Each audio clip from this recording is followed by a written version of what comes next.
ये chemical reaction and the equation class 10th chemistry पहला 2 number का क्वेश्चन है। पहला चैप्टर का F2Fe2O3 plus 2L plus L2O3 2Fe the above reaction is the example of किसका है भाई। तो देखते हैं, एल्युमिनियम जो है लोहा से अधिक रिएक्टिव होता है, इसलिए वो एल्युमिनियम को डिस्प्लेसमेंट कर देगा तो बनेगा L2O3। डिस्प्लेसमेंट रिएक्शन का एग्जाम्पल है, ध्यान देंगे आप, डिस्प्लेसमेंट रिएक्शन का एग्जाम्पल है। आगे चलते हम हैं। When the dilute hydrochloric acid added to the iron filling, tick the correct answer. आपको पता है डिल्यूट एसिड में किसी प्रकार के आयरन या मेटल के फिलिंग को डालते हैं तो हाइड्रोजन गैस क्या होता है, डिस्प्लेसमेंट होता है, साल्ट और हाइड्रोजन गैस। तो hydrogen gas and the iron chlorides and the produce, ये हाइड्रोजन गैस और आयरन क्लोराइड बनेगा। कर हाँ देखिए आपका ऑप्शन नंबर क्या होगा, ये होगा hydrogen gas and iron chlorides.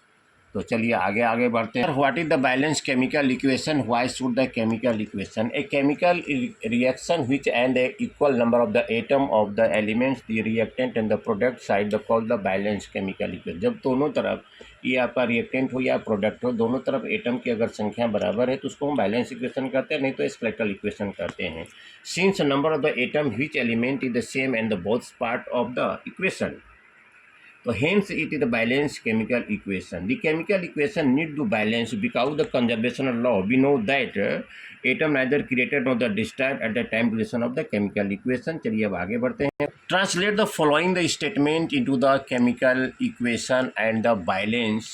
Hydrogen gas combined with the nitrogen to the form the ammonia. ये तो आपको प्रैक्टिस करना है, इसको प्रैक्टिस करना है कि हाइड्रोजन गैस जब नाइट्रोजन से अभिक्रिया करता है तो अमोनिया बनाता है।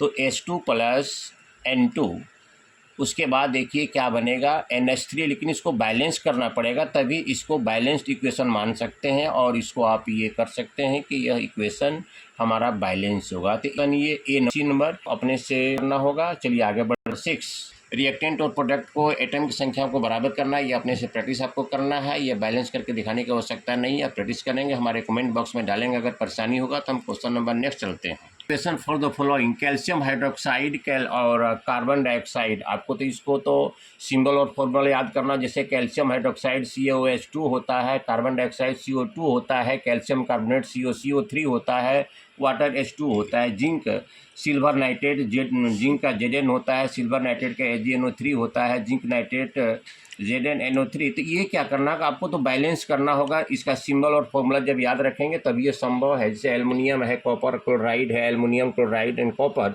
इसके फॉर्मूला और सिंबल से इसको रिप्रेजेंट करके दोनों तरफ प्रोडक्ट और रिएक्टेंट में जो एटम की संख्या है उसको आपको बराबर करना होगा। ये आप प्रैक्टिस करेंगे, मल्टीपल चॉइस में देता है या बैलेंस करने के लिए देता है। क्वेश्चन नंबर नेक्स्ट हम चलते हैं वर्ड प्रॉब्लम क्वेश्चन पर। 8 नंबर आ रहा है, what does one the mean by the exothermic reaction and endothermic reaction. तो reaction in which reaction we obtain the huge quantity of the heat is called the exothermic. जैसे carbon oxygen से संयोग करता है तो कार्बन डाइऑक्साइड बनाता है, भारी मात्रा में हीट वगैरह देता है, इसको कहते हैं exothermic.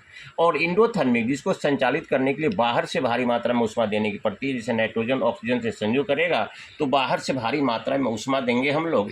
Reactant in the which energy the observe और द एंडोथर्मिक रिएक्शन, ये खासकर नाइट्रोजन ऑक्सीजन से संयोग करने की प्रवृत्ति नहीं रखता है, इसको संयोग कराने के लिए भारी मात्रा में आपको ऑक्सीजन हीट देना पड़ेगा तभी यह रिएक्ट करेगा, इसको कहते हैं इंडोथर्मिक। चलिए आगे चलते हैं question number 10। Exothermic reaction in the respiration we obtain the heat energy and the, माने कहने का मतलब इसको हम लोग ऊष्माक्षेपी अभिक्रिया क्यों कहते हैं। After respiration we obtain heat energy waters, और कंबशन में भी हम लोग क्या करते हैं, एक्सोथर्मिक मतलब ऊष्मा निकलता है तो हमारे शरीर को भारी मात्रा में एनर्जी मिलता है और हीट मिलता है, उसके बाद आपको वाटर वेपर भी मिलता है, इसलिए हम लोग रेस्पिरेशन को एक्सोथर्मिक रिएक्शन मानते हैं। In the process of the respiration the glucose combined with the oxygen in और the cells of the body to form the carbon dioxide energy. Energy जो देता है एक्सोथर्मिक होता है। चलिए हम आगे चलते हैं क्वेश्चन नंबर 11।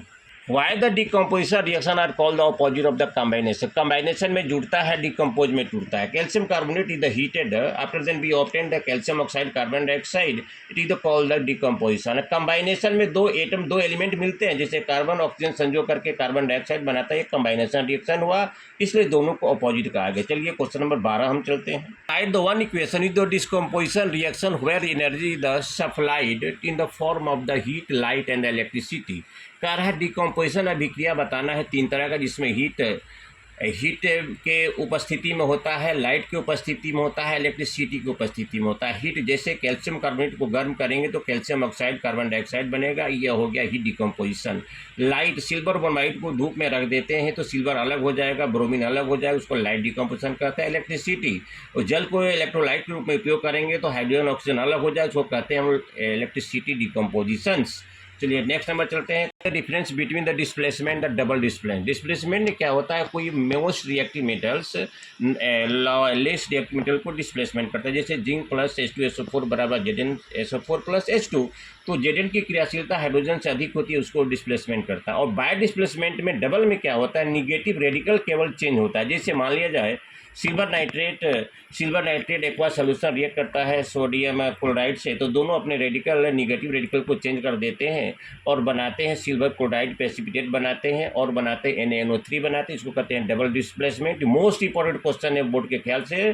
तो चलिए हम आगे अब चलते हैं, आपको आगे चलते हैं क्वेश्चन नंबर 14 में लिखा the silver and the recovery the silver from the silver nitrate solution the involve the displacement by the copper metal right the down the reaction. क्योंकि सिल्वर में क्या होता है, कॉपर जो सिल्वर से अधिक क्रियाशील होता है, सिल्वर को क्या करेगा, रिप्लेस कर देगा और इसको लिख कर इसका इक्वेशन लिख देना है और ये अपने से प्रैक्टिस करेंगे, चूँकि समय बहुत कम है आपके SA2 की परीक्षा, S1 के परीक्षा में। चलिए आगे हम चलते हैं क्वेश्चन नंबर 15।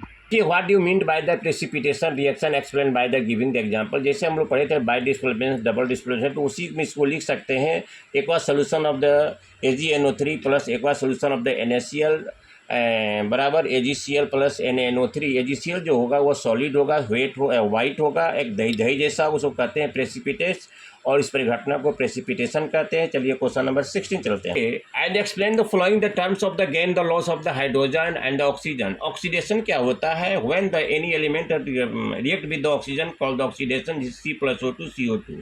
और reduction separated of the oxygen from the any compound is called the reduction कहते हैं। Oxidation the chemical reaction is the which the gain of the oxygen and the loss the hydrogen take the places and the reduction a chemical reaction is the which loss of the oxygen and gain of the hydrogen is the called। दोनों opposite दूसरे का होता है, दोनों अभिक्रियाएं साथ साथ होती है, इसको कहते हैं समकालिक अभिक्रिया। रेडॉक्स अभिक्रिया तो डियर स्टूडेंट्स, इस प्रकार से आज हमारे टॉपिक समाप्त किए। अब आपको क्या करना है, इसको रिपीट करना है। हम आगे फिर आगे कल नेक्स्ट चैप्टर डालेंगे और देखते हैं कि आप कितने हमारे इस वीडियो के प्रति जागरूक हैं। चलिए थैंक यू वेरी मच।